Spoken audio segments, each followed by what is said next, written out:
तो भाइयों, हिमाचल में सेन राजपूतों की 3 रियासतें थी। एक मंडी थी, एक सुकेत थी और एक मंगल रियासत थी। और अभी जो क्षत्रिय महापंचायत देहरादून में हुई, वहां पर मंगलेश्वर सिंह सेन जी गए थे, आप सभी देख सकते हो। मंगल रियासत के राजकुमार लोकेश्वर सिंह जी भी आपके मध्य उपस्थित हैं। कृपया उनका जोरदार स्वागत करें। तो भाइयों, लोकेश्वर सिंह जी सेन के जो पिता थे राणा सुरेंद्र सिंह जी काफ़ी बहादुर योद्धा थे।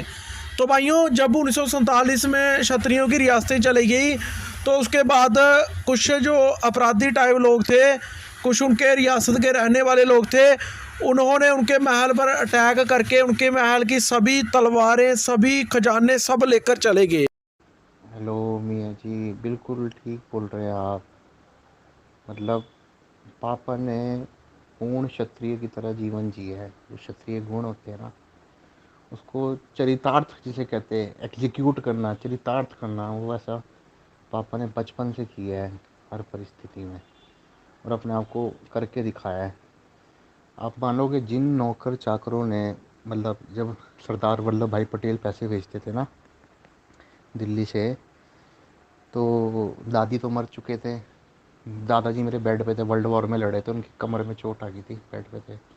2 भाइयों को चिता दे चुके थे पापा, राजमाता भी एक्सपायर हो गई थी। तो पापा 7वीं से स्कूल छोड़ दिया था और कुल्लू में जाके ढाबे पे काम करते थे। और जो बच्चे किताबें पढ़ते हैं, नेक्स्ट ईयर में जाते हैं, उनसे किताबें लेके पढ़ते रहते थे ताकि टच में रहे। तो मतलब जो पैसे आते थे वो तो नौकर चाकर ही मज़े करते थे। सारा मेरा 30-40 करोड़ का सोना चांदी ले गए, महल में आग लगाई, ठीक है ना। लेकिन मेरे दादा ने बोला था पापा को, कहते हैं मैंने वही मेरी पूंजी है। पापा हमेशा बोलते हैं कि मेरे दादा ने बोला था कि देख बेटा, तू दिल्ली चला जा, ठीक है, और याद रखियो, सुख दुख चला रहता है, गरीबी भी आ जाती है, लेकिन तुझे अब जीवन में सिद्ध करके दिखाना है कि तू राजा का लड़का है। और इस घर की मान मर्यादा सब कुछ तेरे हाथ में अब है ना। और याद रखना, इतने कष्ट आने वाले हैं कि तेरा मन करेगा सुसाइड करने का, सुसाइड भी नहीं करना है। तेरा मन करेगा कि शॉर्टकट रास्ते पे चले जाऊँ, गलत पे, उस पर भी नहीं जाना है। तो पापा ने प्रूफ किया, दिल्ली आए, सड़क पे काम किया, लेटर आया, मतलब 15 साल के हो गए थे पापा की, आपके दादा भी मर चुके हैं, आपका बाप मर चुका है, चीता नसीब नहीं। फिर पापा रोए, फिर पापा को वही वर्ड ध्यान आए दादाजी के। फिर वही दादाजी बोले कि दादाजी बोलते, फिर वो बाप की आवाज़ सुनाई दी कि क्षत्रियों को रोना शोभा नहीं देता।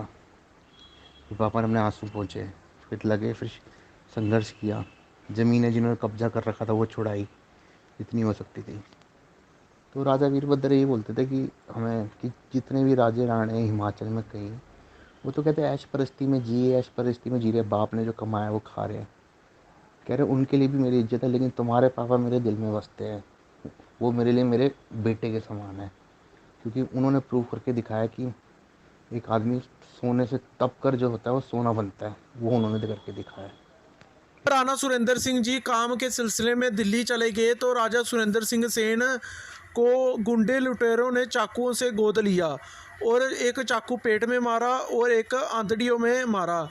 जिसके बाद उन्होंने, जब तीसरा प्रहार वो साइको किलर करने लगे, सिर काटने जा रहे थे, तो राणा सुरेंद्र सिंह सेन जी ने अपने कुल देवता, जो कि जिन्होंने सबसे पहले हिमाचल में आकर सुकेत रियासत बनाई थी, जिनका नाम है राजा बाडू सेन, जिनको आज भी वहाँ पूरा हिमाचल याद करता है, जो कि चंद्रवंशी पांडवों के वंशज हैं, उन्होंने उनको पुकारा। और जैसे ही पुकारा तो उनको में इतना खून का उबाल मारने लगा कि उन्होंने जितने भी चाकू उनको बजे थे वो सभी उतार दिए।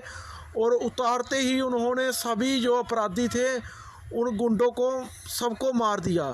तो दिल्ली पुलिस ने राणा जी को शौर्य पराक्रम का अवार्ड दिया और उनको स्पेशल पुलिस ऑफिसर बना दिया। कुंवर लोकेश्वर सिंह सेन ने हमको बताया कि उनकी एक रियासत थी जहां पर उनका जो तलवार थी वो आज तकरीबन 1.5 करोड़ की तलवार बिक रही है, जो कि हीरे की तलवार थी।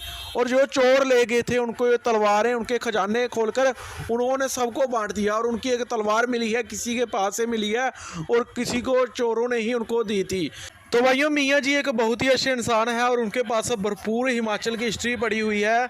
और जैसे कि आपको पता है कि हम पहाड़ी हिस्ट्री पर भी काम कर रहे हैं, तो उसी को लेकर जल्दी ही हम आपके सामने बहुत सारा इतिहास खोलने वाले हैं।